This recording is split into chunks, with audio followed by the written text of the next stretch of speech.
some dirt in your eye.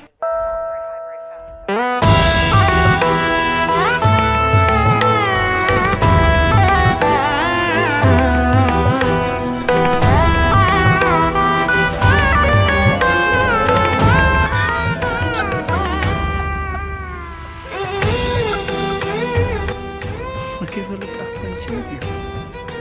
I'm gonna cry. Hey guys, तो आपका स्वागत है एसएस एक्सप्लेनर की एक और नई वीडियो में। तो गाइस, जब से Ant Man and the Wasp Quantumania movie आई है तब से हर किसी के दिमाग में एक ही नाम छपा हुआ है, कैंग कैंग कैंग। तो क्यों ना चर्चा करी जाए top 10 most powerful variants of Kangs के बारे में। तो वीडियो में आगे इस मूवी से रिलेटेड स्पॉइलर हो सकते हैं। होप कि सभी लोगों ने इस मूवी को देख लिया हो, और वैसे भी अब इस मूवी को कौन नहीं देखना चाहेगा। तो गाइस, सबसे लास्ट में आता है मिस्टर ग्रिफन, जो कि एक कैंग का ही वेरिएंट है और इसका first appearance all knew all different Avengers की इशू नंबर #1 में हुआ था, जहां इसकी कंपनी क्वेंग एंटरप्राइजेस ने स्टार्क टावर को परचेज कर लिया था।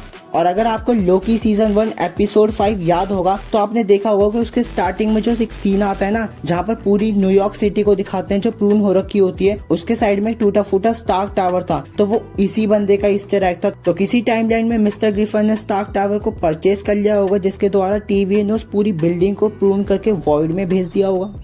नेक्स्ट आता है विक्टर टाइमली। तो guys, recently aunt-man and the wasp Quantumania के पोस्ट क्रेडिट सीन में हमने देखा था कि लोकी और मॉर्बियस टाइम ट्रेवल करके पास्ट में चले जाते हैं, जहां वो कैंग के एक नए वर्जन को देखते हैं। तो वही विक्टर टाइमली है जो कॉमिक्स में अवेंजर्स से कुत्तों की तरह पिटने के बाद टाइम ट्रेवल करके 19th सेंचुरी में चले जाता है, जहां वो अपनी इंटेलिजेंस और एडवांस टेक्नोलॉजी से एक अपना खुद का टाउन क्रिएट करता है, जिसको वो टाइमली नाम देता है, और उसके बाद काफी फ्यूचरिस्टिक सिटी बनाता है, क्रोनोपोलिस सिटी।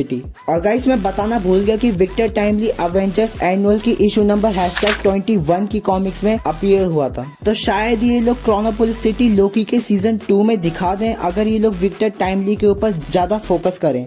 तो नेक्स्ट आता है रामा टट, और गाइस ये भी रिसेंटली क्वांटमेनिया के मिड क्रेडिट सीन में अपीयर हुआ था। तो बेसिकली रामा टट कैंग का ही एक एंशिएंट वर्जन है जो फैंटास्टिक 4 की इशू नंबर #19 में अपीयर हुआ था, और उस कॉमिक में ये टाइम ट्रेवल करके पास्ट में जाता है, जहाँ ये पूरे इजिप्ट को कॉन्क्यूर करके वहाँ का रूलर बन जाता है, और फैंटास्टिक 4 को अपने सिर्फ च्यू च्यू करने वाले हथियार से बिल्कुल पावरलेस बनाकर वहाँ का स्लेव बना देता है, और सूजन को भी अपनी माशूका बनाने की कोशिश करता है। पर हाँ, वो बात अलग है कि बना नहीं पाता, और फैंटास्टिक 4 से आखिर में इसकी नाक में दम कर देती है, जिससे टाइम ट्रेवल करके फिर से भाग जाता है। तो बंदा तो काफी खतरनाक है, बस थोड़ा ठरकी है। तो नेक्स्ट आता है कैंग द कॉन्ग्लोमेरेटर, जो द एज ऑफ स्पाइडरमैन गैरन में इंट्रोड्यूस हुआ था, और इस कॉमिक में टाइमलाइन 2099 में टेक प्लेस करती है, जहां सभी सुपर हीरोज के ऑल्टरनेट वर्जन दिखा रखे हैं। और कैंग द कॉन्ग्लोमेरेटर भी काफी वेल्थी बिजनेसमैन होता है, जो सभी सुपर हीरोज के राइट्स ले लेता है, और स्पाइडर पंक को भी अपने साथ फ्यूचर में ले जाकर अपने ब्रांड नेम पर कैपिटलाइज करने की कोशिश करता है, पर वह स्पाइडरमैन के द्वारा हराया जाता है।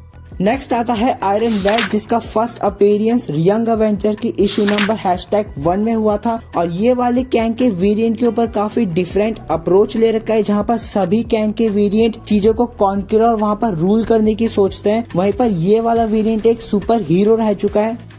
तो 5th नंबर पर आता है स्कारलेट सेंचुरियन, और आपको पता होगा कि ये भी क्वांटमेनिया के मिड क्रेडिट सीन में अपीयर हुआ था। तो Scarlet Centurion Avengers annual issue number #2 में अपीयर हुआ था, जहां पर ये काफी फ्यूचर वाले टाइम में अर्थ पर कॉन्क्यूर करके वहां पर रूल करने लग जाता है, और बाद में अवेंजर्स से कुटने के बाद अवेंजर्स का ही टीममेट बनकर दूसरे विलन्स को हराने में मदद करता है। तो ये एक टाइप का कैंग का ऐसा वेरिएंट है जो कि एंटी हीरो टाइप मान लो, जो पहले विलन था पर बाद में कुटने के बाद हीरो बन जाता है।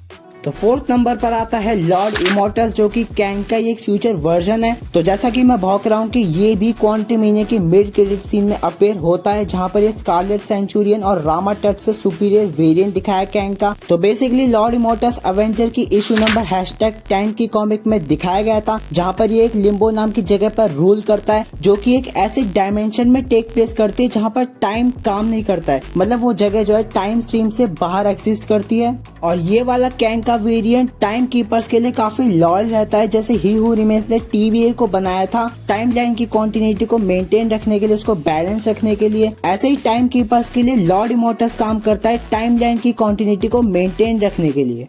तो थर्ड नंबर पर आता है कैंग प्राइम, जो कि बहुत ताकतवर है, मतलब बहुत ताकतवर है। ये वाले कैंग की मैनिपुलेशन और कंट्रोल करने की पावर इसके ऑल्टरनेट वर्जन से इसे काफी ज्यादा पावरफुल बनाती है और ये one of the most powerful variant of Kang है पूरी काउंसिल ऑफ कैंग्स में। तो गाइस मैंने सेकंड नंबर पर ही हू रिमेन्स को इसीलिए रखा है क्योंकि इस बंदे ने लोकी के फिनाले में बताया था, जब सभी कैंग के वेरिएंट एक दूसरे से लड़ रहे थे, एक दूसरे को मार रहे थे मल्टीवर्सल वॉर जीतने के लिए, तब इस वेरिएंट ने एलायथ को काबू किया, पूरी मल्टीवर्सल वॉर को जीत लिया। और अगर आप ध्यान दोगे तो इस वाले वेरिएंट ने पूरी की पूरी इन्फिनिटी सागा सिर्फ इसलिए लिखी ताकि ये अपने आप को मरवा सके और दोबारा मल्टीवर्सल वॉर जीत सके, और यही चीज इसको सबसे ज्यादा पावरफुल बनाती है सभी कैंग्स में। मतलब ये कैंग का वेरिएंट काफी कैजुअल है, इसके बात करने का तरीका थोड़ा फनी है, ज्यादा खतरनाक नहीं दिखता, पर अगर ये अपनी पर उतर आ गया ना तो खड़े खड़े मुतवा देगा। ये सब लिखा रहता है इसके पास, क्या बोलने वाले हो तुम। तो फर्स्ट नंबर पर जो कैंग का वेरिएंट आता है उसे आप जानते हैं। अच्छा हाँ, वही क्वांटमेनिया वाला कैंग द कॉन्करर, वही कैंग द कॉन्करर जिसने आधी मूवी में अपना अच्छा खासा बेस पकड़ा, वही कैंग द कॉन्करर जो क्लाइमेक्स में चीटियों से पिट गया, वही कैंग द कॉन्करर जो द कैंग डायनेस्टी और एवेंजर्स सीक्रेट वॉर्स जैसी बड़ी बड़ी मूवी में टोबी मैगवायर को, वोल्वरिन को, डेडपूल को, ना जाने पता नहीं कौन कौन से अंडे बंडे सुपर हीरोज को मारेगा, ना जाने कैसे। तो गाइज मैंने इस वाले वेरिएंट को फर्स्ट नंबर पर इसलिए रखा है क्योंकि अभी तक हमने जितना भी मार्वल में देखा है तो उसके हिसाब से शायद यही डैडी कैंग है बिग बैड मल्टीवर्सल सागा का, जो कि आगे जाके जस्टिस करेगा, सारे एवेंजर्स की अच्छे से लेगा। देखना काफी इंटरेस्टिंग होगा कि आने वाले फेज 6 के प्रोजेक्ट्स में इस वाले कैंग को कैसे दिखाते हैं, इसका फ्यूचर कितना ब्राइट होगा। तो बस गाइस आज के लिए इतना ही था। अगर मेरी वीडियो अच्छी लगी हो तो लाइक ठोक दो और सब्सक्राइब बटन पर मुक्का मार कर उसकी स्क्रीन को तोड़ो फोड़ो, पर सब्सक्राइब होना चाहिए, और साइड वाले बेल आइकन को दबा देना ताकि मेरी नई वीडियो आते आपको पता लग जाए। और कमेंट सेक्शन में जरूर बताना कि आपको भी किसी ऐसे कैंग के वेरिएंट के बारे में पता है जिसको मैंने इस लिस्ट में ना ऐड किया हो। तो तब तक के लिए स्टे ट्यून, गुड बाय।